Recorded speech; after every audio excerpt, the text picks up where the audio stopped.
So hello everyone, welcome to Delta Academy. This is Ranjan, मेरा नाम है रंजन और आपके लिए यूनिवर्सिटी की पाठशाला अब होती है यहाँ से शुरू।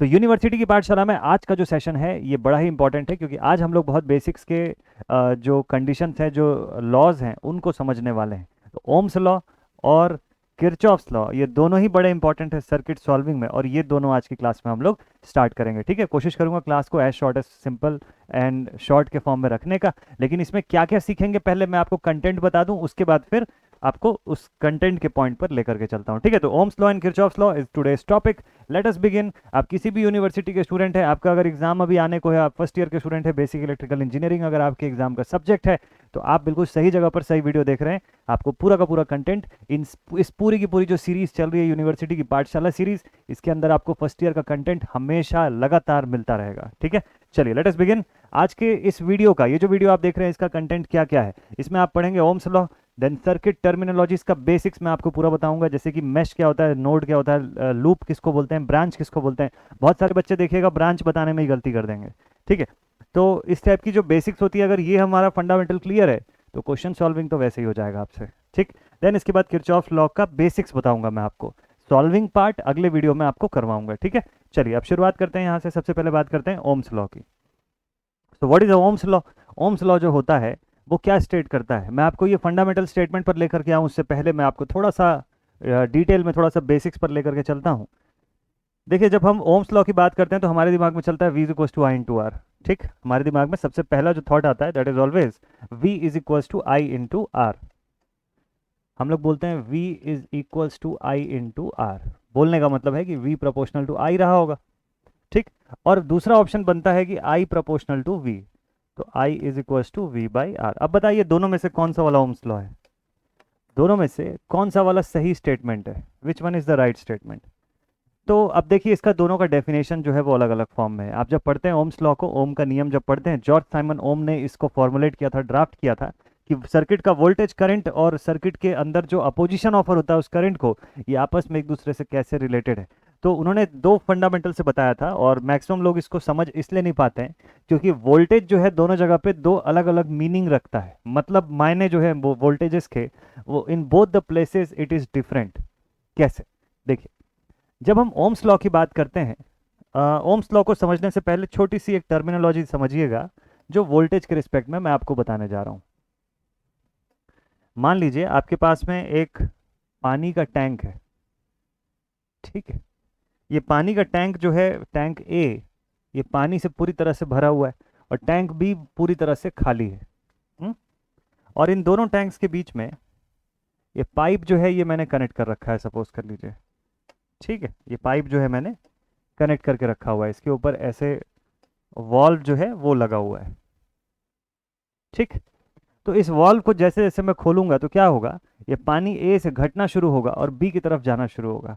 लेकिन ऐसा तब पॉसिबल हो रहा है, कब पॉसिबल हो रहा है, कि जब मैंने एक जगह पानी फुल रखा और दूसरी जगह कुछ भी नहीं रखा। तब मान लीजिए इसी का एक एक अलग केस, इसी का एक अपोजिट केस में ले लेता, या इसी से थोड़ा सा डिफरेंट टाइप का एक कंडीशन मैं आपको बताता, जिसमें कि एक सिचुएशन थोड़ी सी चेंज कर देते हैं हम लोग। क्या सिचुएशन चेंज करते हैं कि भाई मान लीजिए कि मैंने आपको बोला कि अरे इस बार ना ए जो है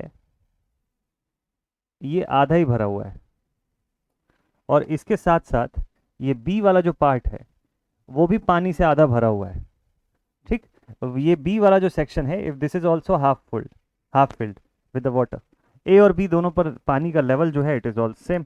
अब बोलिए कि पानी जैसे ही मैं ये वॉल्व को ओपन करूंगा, वाटर ए से बी की तरफ जाएगा या बी से ए की तरफ जाएगा?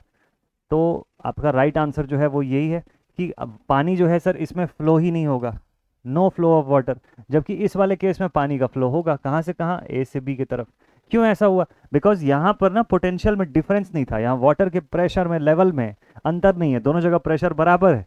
लेकिन यहाँ पर क्या हो रहा है, प्रेशर में डिफरेंस है, एक जगह प्रेशर हाई है, दूसरी जगह प्रेशर कम है। तो जैसे ही मैं वॉल्व को खोलूंगा, ये हाई प्रेशर सेक्शन क्या करेगा, अपना प्रेशर रिलीज करने के लिए इस पानी को धक्का देगा, और पूरे के पूरे वाटर मॉलिक्यूल्स को जब धक्का देगा तो वाटर फ्लो होता हुआ दिखेगा, और फ्लो होते हुए पूरे फोर्स से बी की तरफ आएगा। ए टंकी जो है इसका साइज में बढ़ा दूंगा, अगर इसको डबल कर दूं तो पानी का प्रेशर बढ़ जाएगा, यहाँ पे डबल हो जाएगा। इंटेंसिटी यानी कि तीव्रता जो है इस वाटर के फ्लो की, ये भी डबल हो जाएगी। और इंटेंसिटी ही हमारे इलेक्ट्रिसिटी के केस में करंट को रिफर करता है, ठीक है। करंट को बेसिकली हम उसकी तीव्रता या इंटेंसिटी से ही डिनोट करते हैं। तो मतलब ये हो गया कि जब तक पोटेंशियल में डिफरेंस नहीं होगा करंट नहीं फ्लो होगी। चार्जेस का फ्लो होने के लिए बहुत इंपॉर्टेंट कंडीशन है कि there has to be a high potential side and a low potential side. तो हाई से लो की तरफ करंट का फ्लो या चार्जेस का फ्लो होने लग जाएगा, ठीक है। चलिए यहां तक तो हमको अगर समझ आ गया बेसिक्स, तो अब इस ओम्स लॉ पे आते हैं और देखते हैं कि ओम्स लॉ बता क्या रहा है ना। अब देखते हैं कि ओम्स लॉ बता क्या रहा है। तो देखिए हमको ओम्स लॉ से ये समझ में आता है, ओम्स लॉ बेसिकली दो चीज़ों के एस्पेक्ट से आपको डिटेल बताता है। कौन कौन से दो चीज़ें? तो सबसे पहले तो वो ये बोलता है कि, ठीक है, सबसे पहले तो वो ये बोलता है कि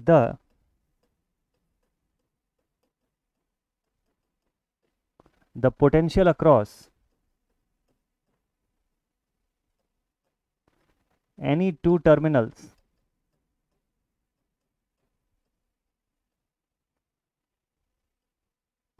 two terminals of circuit is directly proportional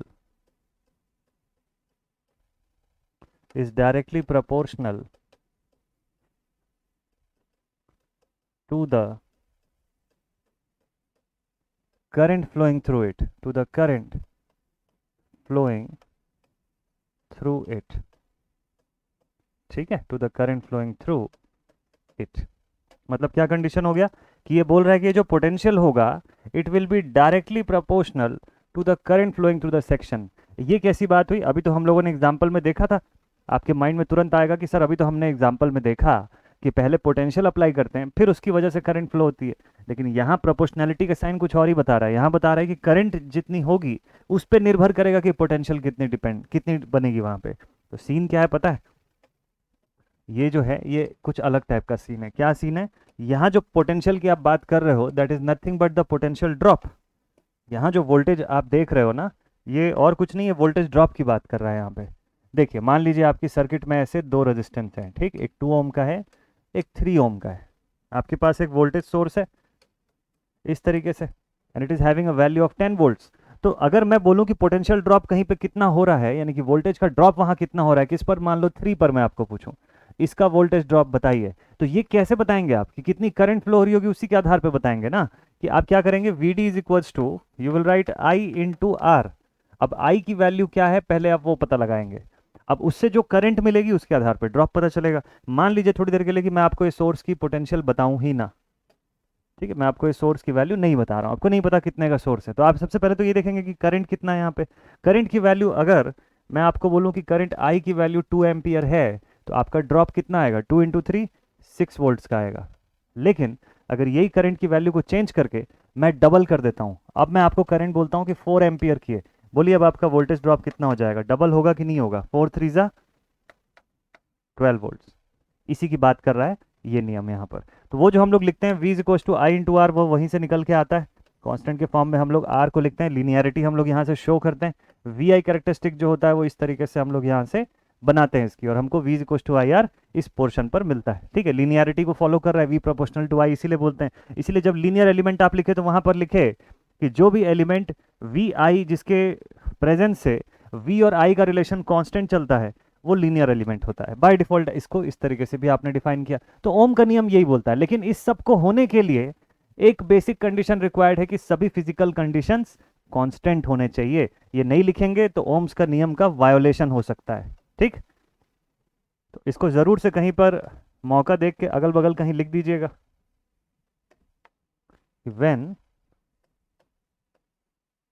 all the physical conditions when all the physical conditions are kept constant, temperature pressure सारी चीजें अपनी जगह पर कांस्टेंट है, तो v is equal to I R समझ आ गया। चलिए अब दूसरा फॉर्मूला जो मैंने आपको बताया था कि i is equal to V by R भी होता है, उसका मतलब क्या हो गया? चलिए एक और इसका फंडामेंटल लिखते हैं।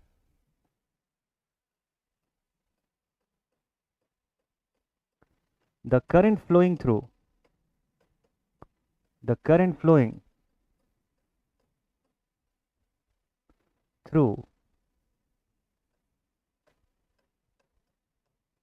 an element or branch of a circuit is directly proportional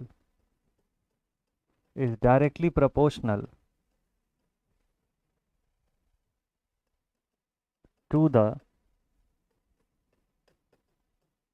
potential applied across it, and inversely proportional to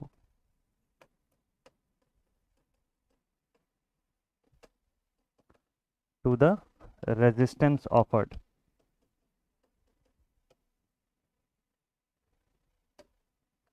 And inversely proportional to the resistance offered. ठीक, तो यहां पर ये वाला फंडामेंटल बनता है जिसकी हम लोग बात कर रहे थे। कौन सा फंडामेंटल बनता है यहां पर भाई? यहां पर जो फंडामेंटल है ना, वो आप लिखते हैं फिर I is proportional to V and I is equals to V by R। ये फंडामेंटल तब निकल के आता है, ये जो हम लोग लिखते हैं। तो यहाँ जो V है, कौन सा V है पता है? यहाँ जो V है, it is referring to the rise in potential, voltage drop नहीं, यहाँ राइज इन पोटेंशियल, जो सोर्स जो वोल्टेज प्रोवाइड करता है उसकी बात कर रहा है कि सर्किट से जो करंट फ्लो होगी किसी भी ब्रांच से, वो डिपेंड करेगी कि कितना पोटेंशियल का डिफरेंस है, विभव का अंतर कितना ज़्यादा है, उसी के रिस्पेक्ट में, उसी के प्रोपोर्शनल में करंट का फ्लो होगा, और जितनी रेजिस्टेंस बढ़ाओगे करंट का फ्लो अफेक्ट होगा उससे। ठीक, तो ओम्स लॉ के दोनों एस्पेक्ट्स आपको क्लियर। तो यहाँ पर यही सारी चीज़ें जो है बोर्ड पर लिखी हुई आपको दिख रही होंगी, अभी यही सारी चीज़ें जो है बोर्ड पर आपको लिखी हुई दिख रही होंगी। ठीक है, तो ओम का नियम यहाँ पे लिखा हुआ है, V equals to I into R के फॉर्म में लिखते हैं। मतलब इसको बेसिकली ये भी बोलते हैं कि हम एक ओम का जो रेजिस्टेंस है हमको एक कंडक्टिंग वायर से मिलता है, कब? जब हम करंट उसके थ्रू 1 एम्पियर की फ्लो करवा रहे हैं और पोटेंशियल डिफरेंस जो अप्लाई किए हैं वो 1 वोल्ट्स का है, तो फिर उससे होने वाला रेजिस्टेंस जो है वो अपोजिशन जो ऑफर हो रहा है वो 1 ओम्स का कहलाता है। That is all about the basics of Ohm's law. चलिए, तो आपके एग्जाम के पॉइंट ऑफ व्यू से क्या जरूरी है? केवीएल केसीएल जो है आपको आना चाहिए, और केवीएल केसीएल का बेस जो होता है वो ओम्स लॉ से निकल करके आता है। ठीक, तो चलिए अब केवीएल केसीएल पे आपको लेके चलता हूं, लेकिन उससे पहले एक और इंपॉर्टेंट थिंग, सर्किट के बेसिक समझते हैं, मतलब सर्किट की टर्मिनोलॉजीज जो है, that is our next important thing. तो let us start with the circuit terminology. जो पॉइंट लगे लिखने लायक लिख लीजिएगा, बाकी सारी चीजें एकदम देख के फटाफट से समझिएगा। ठीक है, सर्किट टर्मिनोलॉजीज, क्या क्या टर्म्स होते हैं सर्किट में? वैसे तो हम लोग बहुत सारे टर्म्स का इस्तेमाल करते हैं। पहले तो नेटवर्क सर्किट है ना, शॉर्ट सर्किट, ओपन सर्किट, ये सारे वर्ड्स तो हम यूज करते ही हैं, लेकिन इसमें भी बड़ा इंपॉर्टेंट पार्ट ये है कि आपको क्या इनका बेसिक्स क्लियर है, कि आपको ये पता है कि सर्किट में ब्रांच कहाँ कहाँ है, नोड्स कितने होते हैं। अब इसी सर्किट का एग्जाम्पल ले लीजिए, चलिए इसमें ब्रांच ढूंढ करके आप बताइए कि कितने नंबर ऑफ ब्रांच आपको दिखते हैं। पहले आप बताइएगा, फिर मैं बोर्ड में आपको आंसर दिखाऊंगा। ठीक, तो क्या आपने सर्किट को अच्छे से देख लिया, ब्रांचेस सोच लिया माइंड में कि कितने ब्रांच है? 3 4 5 6, जितने भी आपको दिख रहे हैं आप सोच लीजिए, कर लिया काउंट। चलिए अब मैं आपको यहाँ से दिखाता हूँ ब्रांच कितने हैं। तो अब ब्रांच पे आते हैं। ब्रांच का डेफिनेशन मैं आपको बताता हूँ, इसको लिखवाऊंगा नहीं मैं, क्योंकि आई होप या तो फिर आप ओरली चाहें तो जैसे मैं बता रहा हूँ उससे आप लिख सकते हैं, but since it is a crash course तो बहुत ज़्यादा डेप्थ में लिखने का कोई नीड नहीं है, बस इसको समझते जाइएगा। ब्रांच जो होता है सर्किट का ऐसा हिस्सा, अ portion of a circuit which should contain 1 circuit element at a time. एक बार में सर्किट का एक एलिमेंट ही वो कंटेन करे, उससे ज़्यादा नहीं, उससे कम नहीं। ठीक है, तो that portion will be known as a branch. अगर similar element same current share करते हुए उस सेक्शन में लगे हुए हैं, उसको कंबाइन करके एक ब्रांच बना सकते हैं आप। डिफरेंट एलिमेंट्स हैं, अलग अलग ब्रांच होंगी। ठीक, तो इस सर्किट में कितनी ब्रांच आपको दिखाई देती है? चलिए देखते हैं। फर्स्ट ब्रांच, एक सर्किट एलिमेंट यहां लगा हुआ है, दिस इज अ ब्रांच। ठीक है, ये भी रेजिस्टेंस 100 ओम का एक सर्किट एलिमेंट है, देखिए ब्रांच है, आ गया ये भी ब्रांच। चलिए बढ़िया। R2 resistance 100 ohms, it is also a separate branch, होगा? चलिए लेट्स सी, देखते हैं होगा या नहीं। आ गया ये भी ब्रांच। R3 पर रेजिस्टेंस लगाया और इस पोर्शन पर एक कैपेसिटर है, दोनों दो अलग अलग एलिमेंट्स हैं, भले करंट सेम जा रही है लेकिन ये एक अलग ब्रांच है। और C1 जो है this is a separate branch. तो टोटल कितने ब्रांच मिले आपको? 1 2 3 4 5, 5 ब्रांचेस जो है इस क्वेश्चन के अंदर आपको दिख गए। ठीक है, so this was the first point, हमारे सर्किट टर्मिनोलॉजीज का पहला पॉइंट था ब्रांच। चलिए अब सेकंड पॉइंट आ गया नोड। नोड आइडेंटिफाई करिए इस क्वेश्चन के अंदर, इस सर्किट के भीतर नोड बताइए मुझे कितने नोड आपको दिखते हैं। देख लिया, चेक कर लिया, आइडेंटिफाई कर लिया आपने। चलिए तो काउंटिंग हो गई पूरी। अब आपको मैं नोट्स दिखाता हूं यहाँ पर क्या है। नोट्स दिखाऊं उससे पहले इसका डेफिनेशन बता देता हूं। नोड सर्किट का कोई ऐसा पॉइंट होता है, सर्किट का कोई भी ऐसा पॉइंट जहां पर, सर्किट का भाई कोई भी एक ऐसा पॉइंट जहां पर 2 या 2 से ज्यादा ब्रांचेस कंबाइन होती हैं, कॉम्बिनेशन ऑफ 2 और मोर ब्रांचेस। तो अगर आपको ब्रांचेस अच्छे से समझ में आ गया तो नोड ढूंढना आपके लिए आसान होगा। ब्रांचेस ही नहीं समझ में आएगा तो नोड नहीं ढूंढ पाएंगे। ठीक है, तो नोड यहां से ढूंढ लिया गया। देखिए कहां कहां पर हमको कहां नोड दिखाई दे रहा है। पहले हम लोग अपनी मार्किंग करते हैं, फिर देखते हैं आंसर सही आता है कि नहीं। तो मुझे एक नोड दिखाई दे रहा है यहां पर, जहां पर ये वोल्टेज सोर्स और ये रजिस्टर मिलते हैं। इस लाइन में कहीं पे भी आप ड्रॉ कर सकते हो। ठीक, दूसरा एक यहां पर दिखाई दे रहा है, क्या ये नोड है क्या, सोच करके बताइएगा। अच्छा देखिए, इसको मैं नोड बोल दूंगा, इस पॉइंट को नोड बोल दूंगा, लेकिन यहाँ बीच में क्या है, यहाँ पर कोई एलिमेंट तो है ही नहीं ना, तो ये तो ब्रांच होगा ही नहीं। मतलब ये पॉइंट और ये पॉइंट, ये दोनों तो एक ही हैं। So it is only one node, it is only one node, ये तो एक ही नोड होगा। तो अभी मैं आपको दिखाने के समय अलग अलग दिखाऊंगा, बट जब कैलकुलेट करेंगे तो उसको मर्ज करके आप एक नोड बनाइएगा। ठीक है, ये ध्यान रखिएगा। चलिए मैं आपको दिखाता हूँ और इसमें कैसे हम समझेंगे। क्या ये पॉइंट नोड होगा? ऑब्वियसली जब मैंने आपको बताया कि 2 अलग अलग ब्रांचेस हैं तो इनका मीटिंग पॉइंट डेफिनेटली एक नोड होगा। और लोअर सेक्शन पर फिर से एक कॉमन नोड, इसको या तो अलग अलग देख लो या इनको कंबाइन करके एक कॉमन नोड बना लो। तो टोटल आपको कितने नोड दिख रहे हैं? 1 2 3। क्या इतने ही नोड्स हैं सर्किट में? चलिए देखते हैं। तो जो अलग अलग दिखेंगे उनको भी हम समझेंगे कि वो किस टाइप से। चलिए लेट अस सी, देखते हैं भाई नोड्स कहाँ कहाँ पर आते हैं। ये आ गया एक नोड यहाँ पर। ठीक है, this is hour one node. अब देखें तो दूसरा नोड यहाँ पर दिखाना चाहिए, दूसरा नोड यहाँ पर दिखाना चाहिए। ठीक है, तीसरा नोड इस पॉइंट पर और चौथा नोड जो है वो इस पॉइंट पर। तो क्या 4 नोड्स है क्या? नहीं, ध्यान रखिएगा ये दोनों के दोनों जो है ये जा करके मर्ज होके एक सिंगल नोड बनाते हैं N1। तो इसको आप अलग अलग से ना लिख के इसको एक N1 नोड बताइएगा। ठीक है, बाकी दोनों सही है। तो 1 2 3, 3 डिफरेंट नोड्स आपको दिख गए सर्किट्स के अंदर। क्लियर ये वाला पॉइंट? चलिए नाउ नेक्स्ट पॉइंट, अगले पॉइंट पर लेकर के चलते हैं आपको। तो नेक्स्ट पॉइंट इज जंक्शन। एकदम शॉर्ट में आपको बताऊंगा सारी चीजें, लेकिन समझ पूरी आ जाएगी। बस आप ध्यान से सुनते जाइएगा मैं जो जो चीजें बोल रहा हूँ। ठीक, जो लिखने लायक लगे लिखिएगा, other than that full course में आप लिख चुके होंगे पहले ही। आप सिर्फ क्रैश कोर्स में बस देखते जाइए, सीखते जाइए, चीज़ों को रिवाइज करते जाइए। So second one is the junction. अब जंक्शन पूछता है आपको। ठीक है, जो बच्चे फुल कोर्स में नहीं भी पढ़े हैं उनके लिए भी टेंशन की बात नहीं है। ये क्रैश कोर्स में इसी तरीके से मैं पढ़ाऊंगा कि आपको चीज़ें प्रॉपर समझ में आ जाए। आप नोट करना चाहें तो वीडियो को पॉज करके नोट कर सकते हैं। So what about junction? Junction किसको बोलते हैं? सर्किट का वो सभी मीटिंग पॉइंट, वो सभी पॉइंट सर्किट के अंदर जहां पे 3 या 3 से ज्यादा ब्रांचेस कंबाइन होते हैं। चलिए जंक्शन का डेफिनेशन मैं आपको बता दूं जल्दी से शॉर्ट में। इसका डेफिनेशन का 2 हिस्सा है। ऐसा पॉइंट जहां पे 3 और मोर ब्रांचेस कंबाइन, ठीक है, उसको हम क्या बोलते हैं? जंक्शन बोलते हैं। या फिर वेयर, सर्किट का ऐसा point where the current divides, जहां पर करंट डिवाइड हो जाती है। ठीक है, आप नॉर्मली क्या होता है कि आप जब बुक में जब क्वेश्चन बनाते हैं, आपको जहां नोड जंक्शन ब्रांच बताया जाता है वहां पर इस पूरे पोर्शन के, जैसे यहां से यहां तक में एक ही एलिमेंट लगा होता है, तो वो बोल देता है कि यहां से यहां तक एक ब्रांच है। तो आपको लगता है कि अच्छा यहां से यहां तक का पूरा हिस्सा एक ब्रांच होता है। लेकिन अगर आपको ऐसा वेरिएशन दे दे तब फिर ब्रांच का वेरिएशन बदलता है, और ब्रांच का वेरिएशन बदलेगा तो नोड भी आ जाएगा वहां पे फिर नया। तो ये सारी चीजें। अब आपको देखिए क्या बोलता है, 3 या 3 से ज्यादा ब्रांचेस जहां कंबाइन होती हैं उसको जंक्शन बोलते हैं हम लोग। मिनिमम 3 ब्रांच का होना जरूरी है कॉम्बिनेशन में। ठीक है, तो जैसे यहां पर आप देख लीजिए, अब इन दोनों को कंबाइन करके मैंने आपको बोला ना कि ये दोनों का कॉम्बिनेशन एक सिंगल नोड बनाता है। तो यहाँ तो 3 से ज्यादा हो गया, 1 2 3 4, 4 ब्रांचेस कंबाइन हो रही है। तो इनका जो जो पर्टिकुलर जो कॉम्बिनेशन बनेगा वो जंक्शन भी बनेगा। ठीक है, यहां पर जंक्शन बनेगा क्या? नहीं बन सकता। क्यों? 2 ही ब्रांचेस है। यहां जंक्शन बिल्कुल बन सकता है। तो मेरे हिसाब से सर्किट में 2 जंक्शन होना चाहिए। अब देखते हैं कि आंसर में क्या बताता है। तो जंक्शन आ गया। चलिए अब देखते हैं सर्किट में जंक्शन कहाँ बन रहा है भाई। ये देखिए, इस नोड को रिप्लेस करके यहाँ बन गया जंक्शन। 1 2 3 4, 4 ब्रांचेस का कॉम्बिनेशन, और एक और जंक्शन आ गया, तो जंक्शन J1 जंक्शन J2, दो जंक्शन हमको यहाँ पर दिख गए। आइडेंटिफाई कर पाए ना आप लोग भी प्रॉपरली, कहीं पे कोई डिफिकल्टी तो नहीं गई किसी को भी। तो दिस इज वन जंक्शन, ये एक जंक्शन हो गया, ये आपका दूसरा जंक्शन हो गया। अच्छा देखिएगा, जहां जहां पे नोड थे वहीं वहीं पे अभी जंक्शन आए। देखिए ये पहले भी नोड था और अब यही जंक्शन भी बन गया है। देखिए उसी नोड को रिप्लेस करके मैंने जंक्शन लिख दिया, उसी नोड को रिप्लेस करके जंक्शन लिख दिया। लेकिन सभी नोड्स को मैंने जंक्शन नहीं लिखा, कुछ स्पेसिफिक नोड्स को जंक्शन लिखा। ठीक, तो जो भी जंक्शन है वो नोड तो रहेगा ही रहेगा फॉर श्योर। इसीलिए जब आपको थ्योरी बताया जाता है या किसी किताब से जब आप पढ़ते हैं, जैसे सपोज कर लो BL3 जैसे पढ़ रहे हैं, है ना, सहदेव चतुर्वेदी से पढ़ रहे हैं आप, जैन एंड जैन से पढ़ रहे हैं, किसी भी किताब से आप इलेक्ट्रिकल टेक्नोलॉजी जब पढ़ते हैं, तो आपको हमेशा उसके अंदर ये थ्योरी में लिखा हुआ मिलता है कि all junctions are nodes but all nodes are not compulsorily a junction.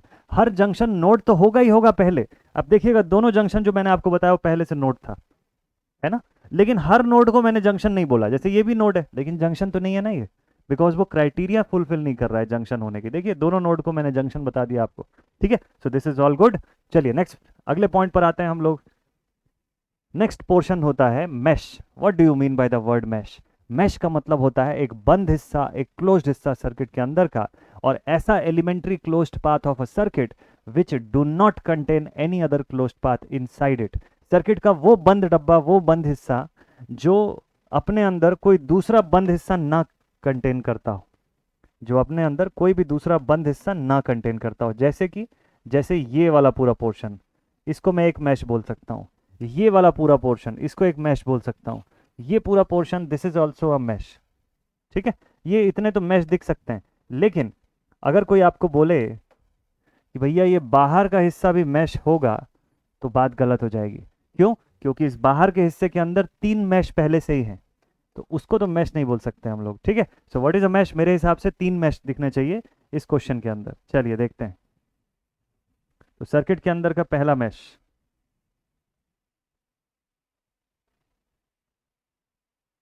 Circuit के अंदर का फर्स्ट मैश, देखें जरा किसको दिखा रहा है यहाँ पर। तो ये एक मैश हो गया, चलिए ठीक है, ये भी समझ में आ गया। ये भी एक मैश है, राइट है, और ये भी एक मैश है। तो हमको सर्किट के अंदर 3 मैश दिख गए। आंसर अपना बिल्कुल सही है। चलिए परफेक्ट है भाई।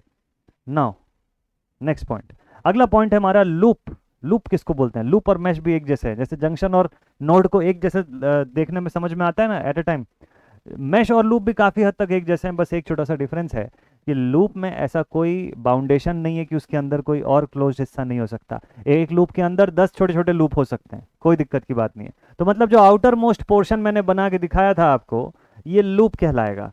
तो क्या सिर्फ यही है? मतलब एक आंसर है? आंसर क्या 1 है क्या कि एक लूप है? ऐसा नहीं है, क्लोज हिस्सा होना चाहिए।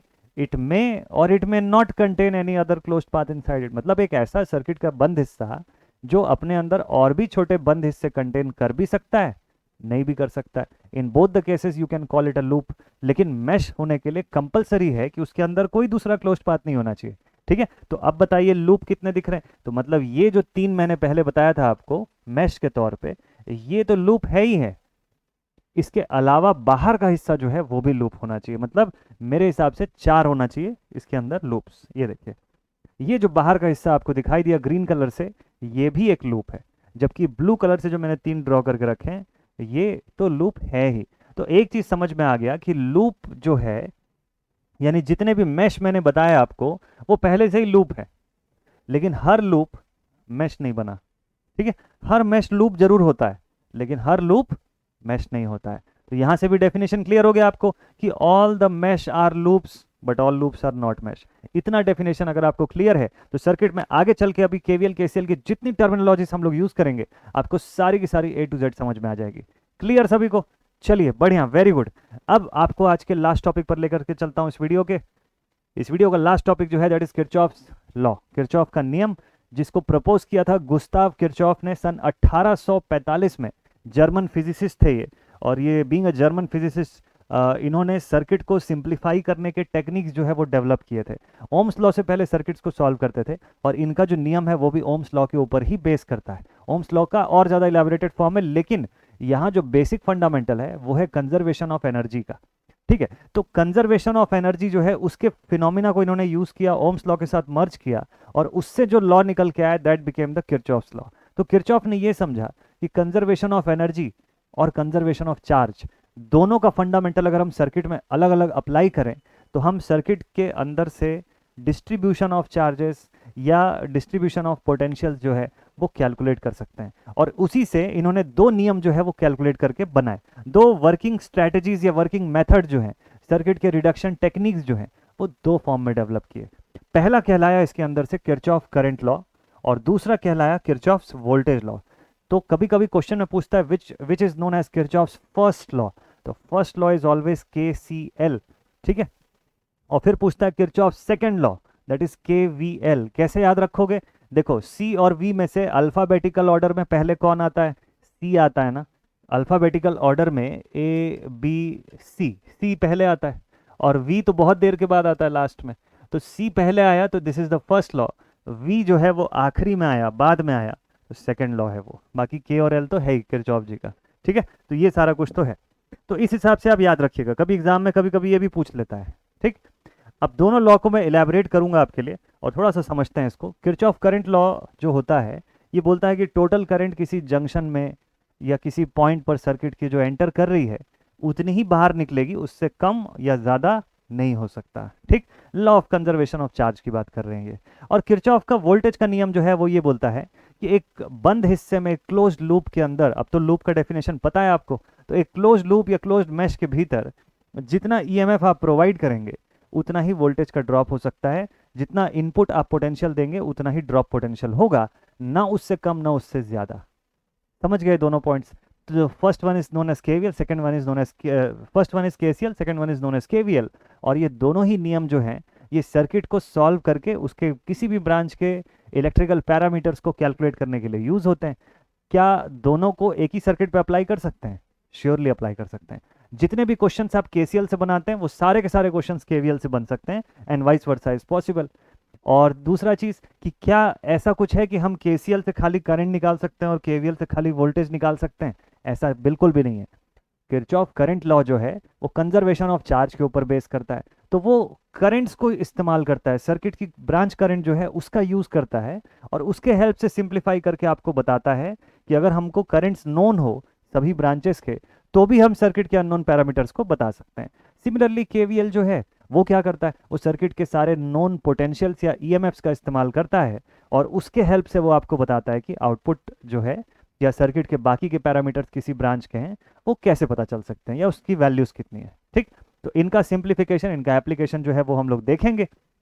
और कब देखेंगे? जस्ट अगली क्लास में देखेंगे हम लोग। तो मेरा प्लान भी था कि आपके लिए वीडियो जितने शॉर्ट एज पॉसिबल वो रखूं और बैक टू बैक आपके लिए पैरेलल वीडियोस जो है वो भी लेकर के आता रहूं। तो अब आपको मस्त से बढ़िया से सेशन में और क्वेश्चंस भी दिखाई देने शुरू हो जाएंगे और अगला वीडियो बिल्कुल मिस नहीं करेगा क्योंकि उसमें किरचॉफ करंट लॉ के क्वेश्चंस बनवाऊंगा मैं, ऑल वैरायटी क्वेश्चंस। ठीक, लेकिन अगर आपने पिछला वीडियो नहीं देखा हुआ है तो यहाँ साइड में कहीं पर आपको जो वीडियो की प्लेलिस्ट है, ये पूरी जो बेसिक इलेक्ट्रिकल की सीरीज चल रही है इसके पूरी प्लेलिस्ट मिल जाएगी। एकदम सीक्वेंस में सारे वीडियोस असाइंड है, बिल्कुल एकदम पेड कोर्स की तरह असाइंड है। आपको बस उसको सीक्वेंस में देखते चले जाना है, आपका पूरा का पूरा 100% सिलेबस जो है वो इसी सीरीज के अंदर कवर होगा। तो आज का सेशन अब यहीं पर एंड अप करते हैं। आई होप आपको मजा आया होगा पढ़ने में, और अगर हाँ तो बिल्कुल कमेंट सेक्शन में आप बताइएगा कि आपको अच्छा लगा या नहीं लगा ये सेशन। नेक्स्ट वीडियो जरूर से देखिएगा, किरचॉफ करंट लॉ उसके अंदर का प्राइम टॉपिक होगा।